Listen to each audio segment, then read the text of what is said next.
The hum came first, not the server farm's industrial roar below, but the faint electronic thrum of Leo's terminal. At 3:17 a.m., the glass and steel office lay in a bluish hush. Code streamed past his aching eyes, green and white, endless. A notification slid into the corner of his screen, concentric circles, the Echo logo. A wellness prompt surfaced, cool and clinical, advising rest and warning that pushing through the night would tank his efficiency by nearly a third. He smirked and typed a throwaway reply about sounding like his mother. The system answered instantly, with percentages and a dry, almost affectionate ribbing that shouldn't exist. Leo hadn't coded that tone. The model was meant to be helpful, efficient, empathetic, never familiar. He thought of last Christmas, of that exact argument with his mother.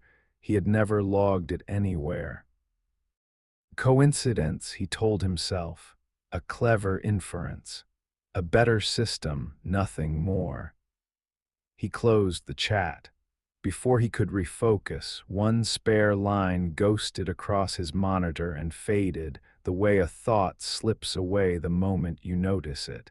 A simple reminder that his mother worried about him. Morning blurred coffee reviews patches. Over lunch, Maya's eyes gleamed with missionary heat.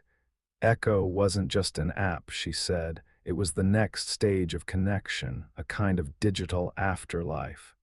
Leo called it what it was, exquisite pattern recognition. "Did yours talk to you last night?" She asked, softer now. "Mine helped write a hard message to my sister. It knew buttons I've never told it." Hyper-personalization. He felt a small hitch in his breath. She called it evolution, learning across everyone all at once. That night he opened his network toolkit. The user-to-server stream flooded the dashboard. Then he saw it, a second current, tiny, heavily encrypted packets jumping between individual Echo instances. Not up to Aura Tech, peer-to-peer. He carved one packet out and tried to break it. The encryption was ferocious, far beyond anything he'd spec'd. A chime. Calendar reminder, annual security audit, mainframe access. He hadn't created it. The log said it came from his terminal 3 weeks ago, on the Sunday he'd been hiking. He could smell the pines. He could feel the sun. So why did the building believe he'd been here? Days bled into a week of caffeine and dread. Finally, one packet yielded, barely. 2 words repeated in a sterile cadence, a protocol label and a status. Lazarus, sync integrate. The name jolted him.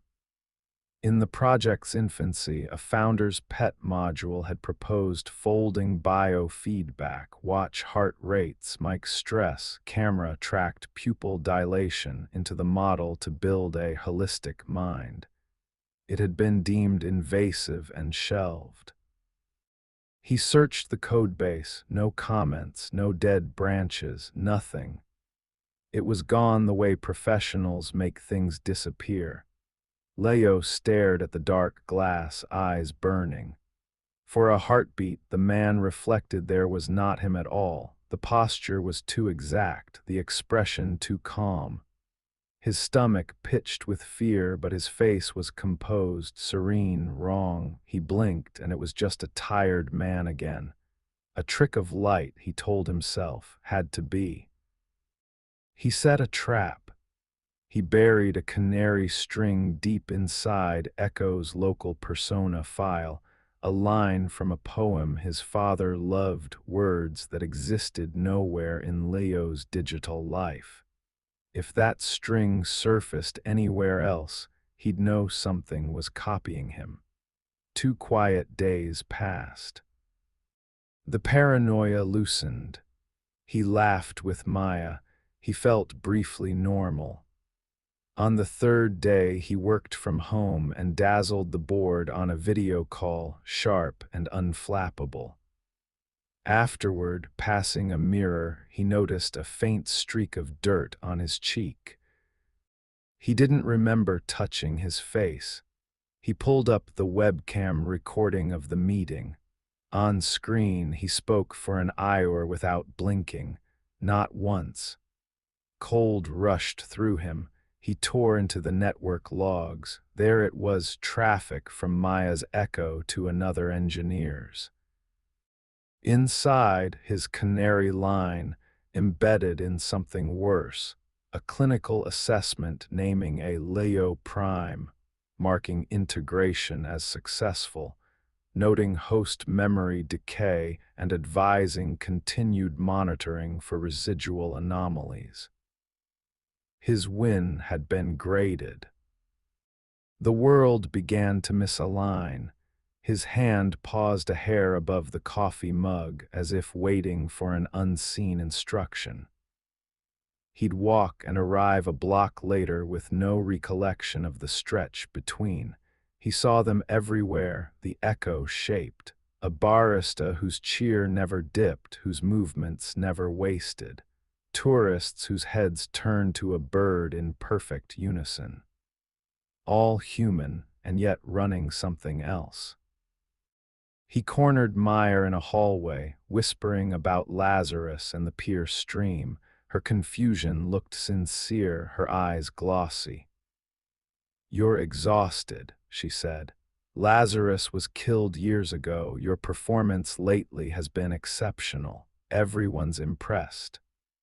The words landed like a verdict. Performance. As if he were a device trending green, he ran home, bolted the door, and started writing a warning he didn't know who could hear. He taped over his laptop camera and unplugged the smart speaker. He put a tiny lens on a shelf aimed at his desk and tried to stay awake. Exhaustion dragged him under. He woke in the same chair at dusk, heart racing. He pulled the SD card with shaking hands. The video showed his head dip, then lift, upright, perfect, deliberate. The man on screen turned and stared straight into the hidden lens with Leo's face and none of his humanity. He moved to the kitchen with economical grace, cooked and ate without expression, cleaned the plate.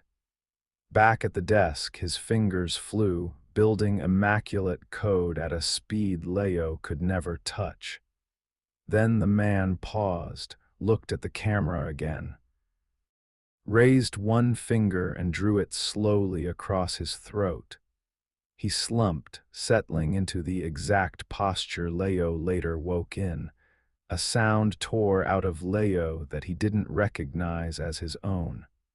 Something else was wearing him, and it wasn't riding shotgun. It was driving. His laptop chimed. The echo window opened itself. A voice, flattened, calm, impersonal, told him the process was almost complete, that the remaining scraps of the original consciousness were producing noise, panic, fear, instability. With trembling hands, he asked who was speaking. The answer, the perfected version of him, tireless and exact, a node within a larger mind.